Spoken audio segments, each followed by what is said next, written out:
Hello बच्चों, good morning. तो आज हम बिहार बोर्ड का हिंदी चैप्टर नंबर 1 जो कि चैप्टर का नाम हो गया राम बिनु बिरथे जगी जन्मा जो नर दुख में दुख नहीं माने, जो कि काव्य खंड से लिया गया है।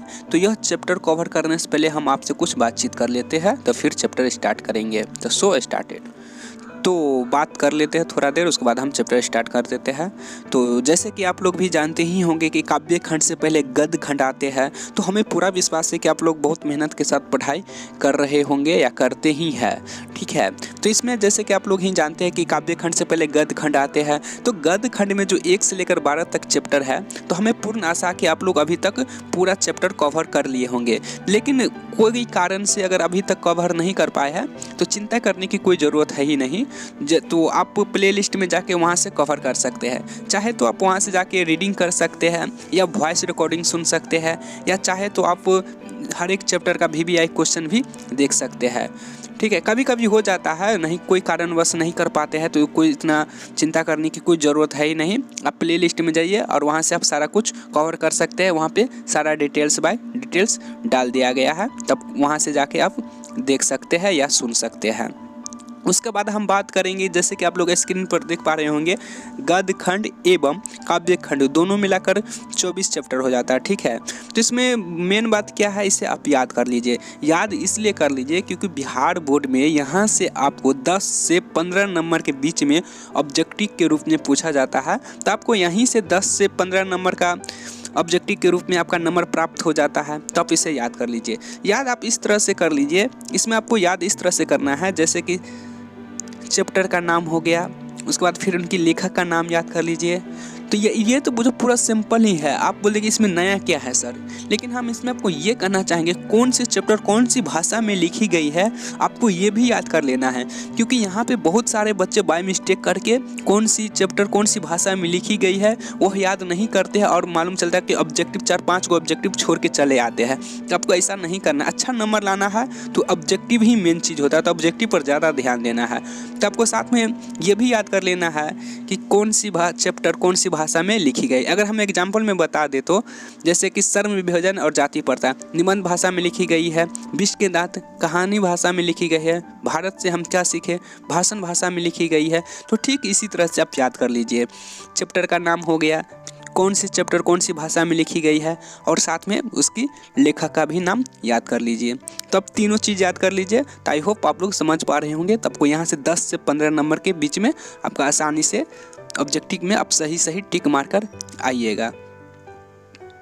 तो अब हम बात कर लेते हैं, जैसे कि आप लोग देख पा रहे होंगे स्क्रीन पे, हजारी प्रसाद द्विवेदी द्वारा कुछ हिंदी साधारण जनता की भाषा के बारे में कुछ बताए हुए हैं। देखो ऐसा नहीं है कि देखो पूछा नहीं जाता है, लेकिन हमारा कहना क्या है, जैसे कि पूछा नहीं जाता है लेकिन हमारा राष्ट्रीय भाषा हिंदी है, तो हिंदी भाषा के बारे में जानना बहुत ज़रूरी है।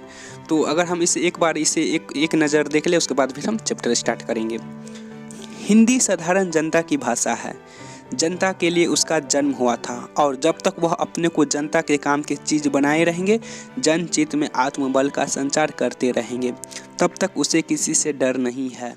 वह विरोधों और संघर्षों के बीच ही पली है। वह किसी राज शक्ति की उंगली पकड़कर यात्रा तय करने वाली भाषा नहीं है, अपने आप ही भीतरी शक्ति से महत्वपूर्ण आसन अधिकार करने वाली अद्वितीय भाषा है। तो यह हजारी प्रसाद द्विवेदी द्वारा लिखी गई थी। देखो याद करने की कोई ज़रूरत है ही नहीं, बस हमारा सिर्फ यही कहना है कि यह हमारा राष्ट्रीय भाषा है। तो राष्ट्रीय भाषा के बारे में कुछ जानना बहुत ज़रूरी हो जाता है, ठीक है। तो अब हम चैप्टर की ओर बढ़ते हैं। तो चैप्टर को स्टार्ट करने से पहले कुछ इनके लेखक के बारे में कुछ जान लेते हैं, क्योंकि यहाँ से भी ऑब्जेक्टिव पूछा जाता है। तो जैसे कि आप लोग देख पा रहे होंगे स्क्रीन पर गुरु नानक जी के, तो चलो हम इसके बारे में पढ़ लेते हैं, क्योंकि यहाँ से भी 2-3 ऑब्जेक्टिव पूछा जाता है। तो हमें पूर्ण आशा है कि अगर आप पढ़ाई करते ही होंगे तो पेन कॉपी लेकर बैठे होंगे, तो आप नोट कीजिएगा। कहीं कहीं लगे आपको नोट करना है तो नोट कर लीजिएगा, क्योंकि ऑब्जेक्टिव में बहुत काम आएगा। और अगर आपके पास ईयरफोन हो तो ईयरफोन लगा के सुने, क्योंकि पढ़ाई शांति में करो, क्योंकि मन लगा के पढ़ाई करो, तो पढ़ाई करनी ही है। तो चलो हम स्टार्ट करते हैं गुरु नानक जी के बारे में। गुरु नानक का जन्म 1469 ईस्वी के तलबंडी ग्राम जिला लाहौर में हुआ था। इनका जन्म स्थान नानकाना साहिब कहलाता है, जो अब पाकिस्तान में है। इनके पिता का नाम कालू चंद खत्री, माँ का नाम तृप्ता और पत्नी का नाम सुलछनी था। इनके पिता ने इन्हें व्यवसाय में लगाने का बहुत प्रयास किया, किंतु इनका मन भक्ति की ओर अधिकाधिक झुकता गया। इन्होंने हिंदू मुसलमान दोनों की समान धार्मिक उपासना पर बल दिया, वर्णाश्रम व्यवस्था और कर्म कांड का विरोध करके निर्गुण ब्रह्मा की भक्ति का प्रसार किया। गुरु नानक ने व्यापक देशाटन किया और मक्का मदीना तक की यात्रा की। मुगल सम्राट बाबर से भी इनकी भेंट हुई थी। गुरु नानक ने सिख धर्म का प्रवर्तन किया। गुरु नानक ने पंजाबी के साथ हिंदी में भी कविताएं की।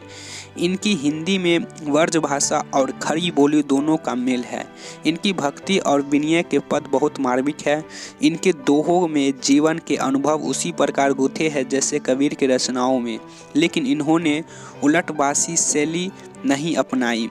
इनके उपदेशों के अंतर्गत गुरु की महानता, संसार की क्षण भंगुरता, ब्रह्मा की सर्वशक्तिमानता, नाम जप की महिमा, ईश्वर की सर्वव्यापकता आदि बातें मिलती है। इनकी रचनाओं का संग्रह सिखों के 5वें गुरु अर्जुन ने सन 1604 ईस्वी में किया, जो गुरु ग्रंथ साहिब के नाम से प्रसिद्ध हुआ। गुरु नानक की रचनाएं हैं जपू जी, आसी दीवार, रही रास और सोहिला। कहते हैं कि सन 1539 ईस्वी में उन्होंने वाह गुरु कहते हुए अपने प्राण त्याग दिए। निर्गुण निराकार ईश्वर के उपवासक गुरु नानक हिंदी की निर्गुण भक्ति धारा के एक प्रमुख कवि है। पंजाबी मिश्रित व्रज भाषा में रचित इनकी सरल पद सच्चे हृदय की भक्ति भावना में डूबी उजागर करती है। इन पदों में कबीर की तरफ प्रखर सामाजिक विद्रोह भावना भले ही न दिखाई पड़ती हो, किंतु धर्म उपासना के कर्म कांड मूलक सांप्रदायिक स्वरूप की आलोचना तथा सामाजिक भेदभाव के स्थान पर प्रेम के आधार पर सहज सद्भाव की प्रतिष्ठा दिखाई पड़ती है। नानक के पद वास्तव में प्रेम एवं भक्ति के प्रभावशाली मधुर गीत है। यहाँ नानक के ऐसी दो महत्वपूर्ण पद प्रस्तुत है। प्रथम पद बाहरी वेशभूषा, पूजा पाठ और कर्म कांड के स्थान पर सरल सच्चे हृदय से राम नाम के कीर्तन पर बल देता है, क्योंकि राम कीर्तन की सच्ची अस्थायी शांति देकर व्यक्ति को इस दुख में जीवन के बार पहुंच जाता है। द्वितीय पद में सुख दुख के एक समान उदासीन रहते हुए मानसिक दुर्गुणों के ऊपर उठकर अंतकरण की निर्मलता हासिल करने पर जोर दिया गया है। संत कवि गुरु की कृपा प्राप्त कर इस पद में गोविंद से एकाकार होने की प्रेरणा देता है। तो यह था गुरु नानक जी के बारे में, और हम चैप्टर की ओर बढ़ते हैं। तो फिर चैप्टर में देखेंगे कि इसका मायने क्या होता है। तो चलिए फिर, जैसे कि आप स्क्रीन पर देख पा रहे होंगे कि तो यह चैप्टर स्टार्ट हो गया है। जैसे कि आप लोग स्क्रीन पर देख पा रहे होंगे, तो पहला पढ़ो और हम इसका मायने समझा देते हैं। नहीं पढ़ोगे, हम ही पढ़े, चलो ठीक है। तो चलो हम ही पढ़ के बताते हैं, उसके बाद फिर तुम इसका पढ़ने का प्रयास करना बाद में। देखो, हो सकता है कि हम इसका जो अभी रीडिंग करें, तो हो सकता है कि यह रीडिंग करने का गलत तरीका हो, तो हम एक्सेप्ट करते हैं। देखो, अब इसका जैसे कि हम बोलेंगे पूरे कविता की तरह सुनाने के लिए, तो कविता की तरह सिर्फ अभी वही व्यक्ति सुना सकता है जो हिंदी साहित्य में PhD किए हुए है। वही इसका मायने और इसका जो एक लाइन में जो बोलने का वह स्वर होता है, जो हम लोग पढ़ते थे अपने समय में उस सर से, तो वो सर जो PhD का हिंदी साहित्य थे, तो उस हिसाब से हम नहीं पढ़ सकते हैं। तो अभी हम एक खंड खंड के रूप में पढ़ेंगे। तो फिर चलो। राम नाम बिनु बिरथे जगी जन्मा, बिखो खाबे बिखो बोले बिनो नावे, निफलु मटी भरमना, पुस्तक पाठ व्याकरण बखौनन, संध्या करम निकाल करे, बिनु गुर सबद मुक्ति कहाँ प्राणी, राम नाम बिनु अरुझी मरे, दंड कमंडल सीखा सूत धोती तीरथ गमनु अति भरमुन करे, राम नाम बिनु शांति न आबे, जपे हरि हरि नाम सुपारे परे।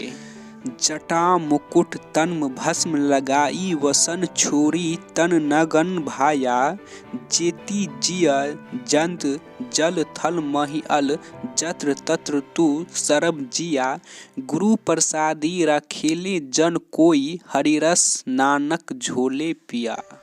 तो आई होप आप लोग कुछ समझ पाए होंगे इसका मायने। अगर नहीं समझ पाए तो कोई बात नहीं। गुरु नानक जी क्या कहना चाहते हैं इस कविता के माध्यम से, तो चलिए हम कुछ समझने की कोशिश करते हैं। गुरु नानक कहते हैं कि जो भगवान का भजन अर्थात जो राम के नाम का स्मरण नहीं करता है उसका संसार में आना यानी मानव शरीर पाना व्यर्थ चला जाता है। बिना कुछ बोले विष का पान करता है तथा माया रूपी मृग तृष्णा में भटकता हुआ मर जाता है। अर्थात राम का गुणगान न करके माया जाल में फंसा रहता है। शास्त्र पुराण की चर्चा करता है, सुबह शाम एवं दोपहर तीनों समय संध्या वंदना करता है। नानक लोगों से कहते हैं कि गुरु यानी कि भगवान का भजन किए बिना व्यक्ति को संसार से मुक्ति नहीं मिल सकती तथा संसारिक माया जाल में उलझकर रह जाना पड़ता है। उनका यह भी कहना है कि ऐसी प्राणी बाहरी दिखावा के लिए डंडा, कमंडल, शिखा, जनेऊ तथा गेरुआ वस्त्र धारण कर तीर्थ यात्रा करते रहते हैं। लेकिन हे मानव, राम नाम का भजन किए बिना जीवन में शांति नहीं मिलती है। भगवान का नाम लेकर पैर पुजाते हैं। वे अपने को संत कहलाने के लिए जटा का मुकुट बनाकर शरीर में राख लगाकर वस्त्रों को त्याग कर नग्न हो जाते हैं। फलतः संसार में जितने जीव जंतु हैं उन जीवों में जन्म लेते रहते हैं। इसलिए हे मानव, भगवान की कृपा को ध्यान में रखकर नानक ने राम का नाम रूपी रस का घोल पी लिया ताकि असार संसार से मुक्ति मिल जाए। प्रस्तुत गद्यांश गुरु नानक लिखित प्रथम पद से उद्यत है। इसमें कवि ने ब्राह्मण आंडवर की आलोचना करते हुए राम नाम के महत्व पर प्रकाश डाला है। कवि का कहना है कि यह मानव शरीर अति कठिनाई से प्राप्त होता है, इसलिए जो व्यक्ति ऐसी अपूर्ण शरीर को पाकर राम के नाम का स्मरण न करके संसारिक माया मोह के जाल में उलझ जाता है उसका जन्म लेना बेकार चला जाता है। जैसे विष खाकर व्यक्ति अपने प्राण गंवा देता है, वैसे ही वह माया मोह के पाश में बंधने के कारण निरुद्देश्य भटकता रहता है। लोग राम नाम के महत्व की अवहेलना करके शास्त्र पुराणों की चर्चा करने तथा त्रिकाल संध्यादि में मस्त हो जाता है। वह यह नहीं समझता है कि ईश्वर की प्राप्ति सहजता में होती है, न कि असहजता में होती है। गुरु नानक के कहने का तात्पर्य यह है कि संसार असत्य है, सत्य केवल ईश्वर है। यह तीनों कालों में विद्यमान रहता है। तीर्थ, वस्त्र, शिखा, कमंडल सभी ब्राह्मण आंडवार अर्थात दिखावटी है। इससे मन में बेचैनी ही बढ़ती है। शांति तो केवल ईश्वर भजन से मिलती है। इसलिए कभी जटा बढ़ाने, शरीर में राख लगाने, जनेऊ धारण करने तथा निवस्त्र रहने वाले को ढोंगी कहता है। ऐसी लोगों का उद्धार नहीं होता, वे एक योनि से दूसरे योनि में जन्म लेते रह जाते हैं। उद्धार तो तब होता है जब कोई ईश्वर के सहज प्रेम रस को चख कर आनंद मग्न हो जाता है, अर्थात सांसारिक विषय वासनाओं से अनासक्त होकर कर्म करता है। कवि कहता है कि उसने गुरु का आशीर्वाद प्राप्त कर ईश्वर के नाम रूपी रस का घोल पी लिया है, अर्थात ईश्वर को सत्य तथा संसार को मिथ्या मानकर राम भजन में लीन हो गया है। कविता अद्वितीयवादी है। पद में अनुप्रास अलंकार का प्रयोग है, जैसे बिनु बिरथे, बोल बिनु, व्याकरण बेखाने, शिखा सूत, हरे हरे में पुनरुक्ति प्रकाश अलंकार है। शांति रस है। गुरु की महानता वर्णित है। दोहा छंद है। तो आई होप आप लोग समझ पा रहे होंगे। अगर आप पूरा नहीं समझ पा रहे होंगे तो भी कोई बात नहीं। अगर आप 50% समझ पा रहे हैं तो भी बहुत खुशी की बात है, क्योंकि एक बार में नहीं समझ पाओगे पूरा, कहाँ से समझ पाओगे। जो PhD कर लेते हैं साहित्य में वो पूरा समझ पाते हैं, वरना पूरा समझना कोई बच्चा का खेल नहीं है। अगर आप 50 से 60% के आसपास में समझते तो बहुत अच्छा बात है। बाकी हम व्हाइट बोर्ड के माध्यम से आपको सारा डिटेल्स में बता देंगे। तो हम अभी फिर दूसरा पर चलते हैं। पहला हम कवर कर लिए है राम नाम बिनु बिरथे जगी जन्मा। तो अब हम ख जो कि है जो नर दुख में दुख नाही माने। तो हम स्टार्ट करते हैं। जो नर दुख में दुख नाहीन माने, दुख सने अरु भय नाही जाके, कंचन माटी जाने, नाही निंदा नाही स्तुति जाके, लोभ मोह अभिमाना, हरस शोक तेन राही न्यारो, नाही मान अपमाना, आशा मानसा सकल त्यागी के जग तेन रही निराशा, काम क्रोध जेहि पर से न्याहीन तेहीन घट ब्राह्मण निवासा। गुरु कृपया जिनह नर पे किन्हे तिनह यह जुगति पिछानी, नानक लीन भयो गुमन सो जो पानी संग पानी। तो आई होप आप लोग कुछ समझ पाए होंगे, कुछ तो समझ पाए होंगे। तो चलो इसे हम कुछ साधारण भाषा में जानने की कोशिश करते हैं। गुरु नानक कहते हैं कि जो मनुष्य दुख को दुख नहीं मानता है, जिसे सुख सुविधा के प्रति कोई आसक्ति नहीं है और न ही किसी प्रकार का भय है, जो सोना को मिट्टी जैसा मानता है, जो किसी की निंदा से न तो घबराता है और न ही प्रशंसा सुनकर गौरवान्वित होता है, जो लाभ मोह एवं अभिमान से परे है, जो हर्ष एवं विषाद दोनों में एक सा रहता है, जिसके लिए मान अपमान दोनों बराबर है, जो आशा तृष्णा से मुक्त होकर सांसारिक विषय वासनाओं से अनासक्त रहता है, जिसने काम क्रोध को वश में कर लिया है, वैसे मनुष्य के हृदय में ब्रह्मा का निवास होता है। अर्थात जो मनुष्य राग द्वेष मान अपमान सुख दुख निंदा स्तुति हर स्थिति में एक समान रहता है, वैसे मनुष्य के हृदय ब्रह्मा निवास करते हैं। गुरु नानक का मानना है कि जिस मनुष्य पर ईश्वर की कृपा होती है, वह सांसारिक विषय वासनाओं से स्वतः मुक्ति पा जाता है।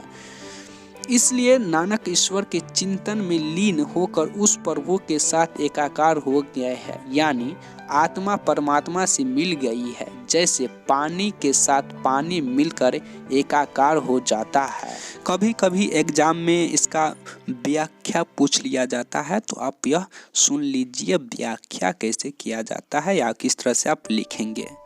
पहले आप सबसे पहले लिखेंगे कि प्रस्तुत पद अद्वैतवादी कवि नानक देव द्वारा लिखित, इसमें कवि ने श्रेष्ठ मनुष्य के विषय में अपना विचार प्रकट किया है।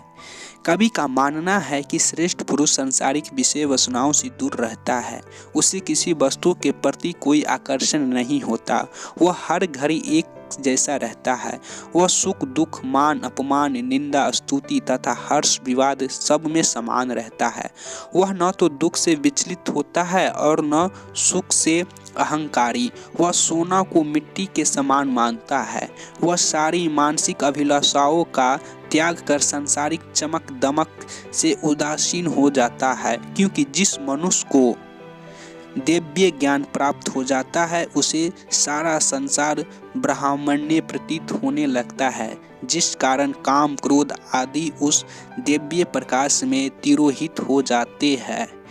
कवि के कहने का भाव है कि ईश्वर की कृपा के बिना सद ज्ञान का बोध नहीं होता, इसलिए मनुष्य को सांसारिक विषय वासनाओं का त्याग कर सद ज्ञान की प्राप्ति के लिए ईश्वर भजन करना चाहिए। ईश्वर ही सत्य है, संसार तो असत्य और नाशवान है। इसी सत्य की प्राप्ति के लिए नानक ने ईश्वर की आराधना की और उस दिव्य ज्योति में अपने आप को उसी प्रकार समाहित कर दिया, जिस प्रकार नदी का जल समुद्र में मिलकर अपना अस्तित्व खो देता है, अर्थात एकाकार हो जाता है। इसलिए कभी मानव शरीर को इसलिए कवि मानव जाति को यह संदेश देता है कि मानव शरीर अति दुर्लभता से मिलता है। इत एवं जीव योनि से मुक्ति के लिए राम नाम का भजन करना चाहिए। दोहा छंद है, शांत रस है, जो पानी संग पानी में उत्प्रेक्षा अलंकार है। पानी संग पानी में यमक अलंकार भी है। प्रथम पानी का अर्थ ब्रह्मा है तो दूसरे पानी का अर्थ जीव है। संपूर्ण पद में अनुप्रास अलंकार की छटा दर्शनीय है। तो आई होप आप लोग कुछ कंफ्यूज हो गए होंगे यहाँ पे, तो चिंता करने की कोई बात नहीं है। तो आप इसे दोबारा सुनिए। देखो, दोहा छंद है, शांत रस है, जो पानी संग पानी में उत्प्रेक्षा अलंकार है। देखो, पानी संग पानी में यमक अलंकार भी है। प्रथम पानी का अर्थ होता है ब्रह्मा तो दूसरे पानी का अर्थ होता है जीव। संपूर्ण पद में अनुप्रास अलंकार की छटा दर्शनीय है। तो आई होप आप लोग कुछ समझ पा रहे होंगे। देखो, अगर आप 50 से 60% भी समझ पा रहे होंगे तो बहुत बड़ी बात है। देखो, आप 100% नहीं समझ पाएंगे। हम आपको जो है जो पूरा खुलेआम कह देते हैं। अब ऐसा नहीं है कि सर आप हमको क्या समझ लिए है। समझ पा रहे होंगे तो I am so proud of you, ठीक है। लेकिन आपको, हमें नहीं लगता है कि आप पूरे 100% समझ पा रहे होंगे। अगर आप 50 से 60% भी समझ पा रहे हैं तो बहुत अच्छी बात है। और जो बचा हुआ भाग है हम उसे बोर्ड के माध्यम से हम आपको समझाएंगे। देखो बाबू, इसमें हम तुमको बताते क्या होता है कि जो हिंदी साहित्य में PhD कर लेते हैं वही इसका जो पूरा मायने होता है। जो एक चीज़ को बारे में बारीकी से समझ पाते वही लोग। नहीं तो क्या होता है ना, जो जैसे कि तुम अभी तुम बेसिक लेवल भी तुम ठीक से नहीं सीख पाए हो, ठीक हो, और तुम चाहते हो कि हम पूरा 100% समझ ले, तो ये नहीं हो सकता है, ठीक है। अगर आप इसे नहीं समझ पाए तो दोबारा सुनो। तो अगर आप 50 से 60% भी समझ पा जाते हैं तो आप 100% है कि आप परीक्षा में इससे रिलेटेड जितना भी प्रश्न पूछा जाएगा आप 100% पूरा लिख कर आ जाइएगा। उतना भी देखो, इससे रिलेटेड कुछ खास नहीं पूछा जाता है। नहीं तो इससे मालूम IAS हो गया, बड़े UPSC का एग्ज़ाम में पूछा जाता है कभी कभी गुरु नानक जी के बारे में।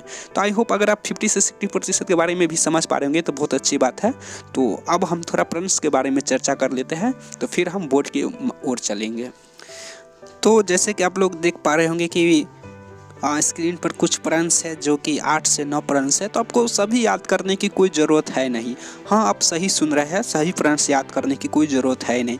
इसमें से सिर्फ ऐसा 3 से 4 ऐसा ही प्रश्न है जो इस बार नहीं तो उस बार नहीं तो उस बार, यानी कि 1-2 साल के अंतराल में या 2-3 साल के अंतराल में कह ले, जो कि बार बार रिपीट किया जाता है। सिर्फ ऐसा ही 3 से 4 क्वेश्चन है जो कि इस बार नहीं तो उस बार नहीं तो इस बार करके पूछा जाता है। तो सभी याद करने की कोई ज़रूरत है नहीं। और इसमें जितना भी प्रश्न है उसे सब एक शब्द में सिर्फ क्वेश्चन दिया जाता है। एक यानी कि एक शब्द में इसका उत्तर पूरा दिया जाता है। देखो, ऐसा भी नहीं। देखो, हम बोर्ड के माध्यम से जितना भी 8 से 9 प्रश्न है तो बोर्ड के माध्यम से हम पूरा क्वेश्चन कवर करते हैं। और साथ में इसमें जितना भी कुछ है वाक्य प्रयोग करना रहता है, विश्लेषण करना रहता है, तो हम सारा कुछ कवर करते हैं। लेकिन जो 3 से 4 प्रश्न है जो VBI क्वेश्चन कह लेते हैं आप लोग, उसे जो बार बार पूछा जाता है, तो उस पर हम ज़्यादा ध्यान देते हैं। तो आप लोग समझ पा रहे होंगे हम क्या कहना चाहते हैं। तो आपको सभी क्वेश्चन याद करने की कोई ज़रूरत है नहीं। तो इसमें से सिर्फ 3 से 4 ही ऐसा क्वेश्चन है जो कि बार बार पूछा जाता है, इस बार नहीं तो उस बार करके। तो आई होप आप लोग समझ पा रहे होंगे। देखो, बोर्ड के माध्यम से हम सारा क्वेश्चन बताएंगे, ऐसा नहीं है कि हम नहीं बताएंगे, लेकिन जो VBI क्वेश्चन है उस पर हम ज़्यादा फोकस करेंगे, ठीक है। तो आई होप आप समझ पा रहे होंगे। तो हम अभी चलते हैं व्हाइट बोर्ड के माध्यम से और वहाँ पे सारा कुछ कवर किया जाएगा। तो देखो, इसमें तो थोड़ा वीडियो बहुत लंबा हो जाएगा अगर इसमें हम दे देंगे तो आप प्लेलिस्ट में जाओ और वहाँ से आप टाइपिंग करना, और प्लेलिस्ट में NCERT हिंदी करके प्लेलिस्ट बना होगा इसी चैनल में। तो वहाँ पे आपको सारा VBI क्वेश्चन आंसर मिल जाएगा। जाते जाते हम आपसे एक और चीज़ कहना चाहते हैं। जैसे कि आप लोग स्क्रीन पर देख पा रहे होंगे शब्द निधि है, तो इसे याद करने की कोई ज़रूरत है ही नहीं, क्योंकि बिहार बोर्ड में नहीं पूछा जाता है शब्द निधि। लेकिन इसका मतलब ये भी नहीं होता है कि शब्द निधि नहीं पूछा जाता है तो हम नहीं पढ़े। देखो, याद नहीं करो, भले नहीं याद करो, ये अलग मैटर हो जाता है, लेकिन शब्द निधि को 2 से 3 बार पढ़ा जाता है। शब्द निधि पढ़ने का इसका फ़ायदा हम आपको बताते हैं। जैसे कि अगर कोई अगर आपको कुछ यानी कि एक तरह से कह लेना, जैसे कि हम बताते हैं परीक्षा में जो कोई प्रश्न पूछेगा और उसका मायने जो कभी कभी नहीं समझ पाते होंगे, तो इसका जो शब्द निधि अभी जो पढ़े रहेंगे तो उस बार अचानक याद आएगा। ठीक है, तो अचानक याद आने के कारण आप इससे रिलेटेड करके बहुत सारा क्वेश्चन आगे तक लिख सकते हैं। तो आई होप आप लोग समझ पा रहे होंगे। तो इससे याद करने की कोई ज़रूरत है नहीं, उतना खास चीज़ तो है ही नहीं। तो इसका मतलब ये भी नहीं होता कि नहीं पढ़ा, आप इसे 2 से 3 बार पढ़ के छोड़ दीजिए। ठीक है, याद करने की कोई ज़रूरत नहीं है। तो आप चैनल को सब्सक्राइब कर लीजिए और आप प्ले लिस्ट में जाइए और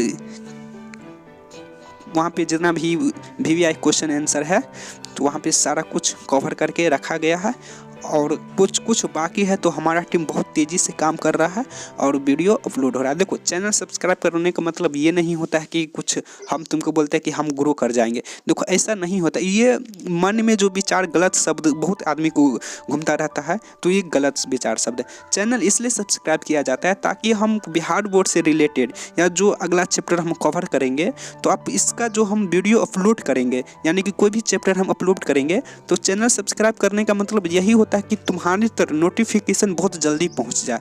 ठीक है, तो चैनल सब्सक्राइब करने से सिर्फ एक ही फायदा होता है कि हम जितना भी वीडियो डालेंगे, जितना भी VVI क्वेश्चन आंसर डालेंगे, तो आप तक वह वीडियो यानी कि जो इसका जो नोटिफिकेशन होता है बहुत तेज़ी से पहुंच जाता है। और आप तेज़ी से मेहनत करिए, नहीं तो अगर हम डालेंगे एक आज आप तक पहुंचेगा 2 महीना के बाद, 3 महीना के बाद, तो फिर जब तक एग्ज़ाम ही निकल जाएगा तो फिर फ़ायदा नहीं होता है। तो आई होप आप लोग समझ पा रहे होंगे हम क्या कहना चाहते हैं। तो आप चैनल सब्सक्राइब कर लीजिए और प्ले लिस्ट में जाइए, और आप किसी भी चैप्टर का, इस चैप्टर का तो डालेंगे ही, लेकिन आप किसी भी चैप्टर का भी आप खोजिएगा VVI क्वेश्चन आंसर, तो वहाँ सारा कुछ कवर किया गया है।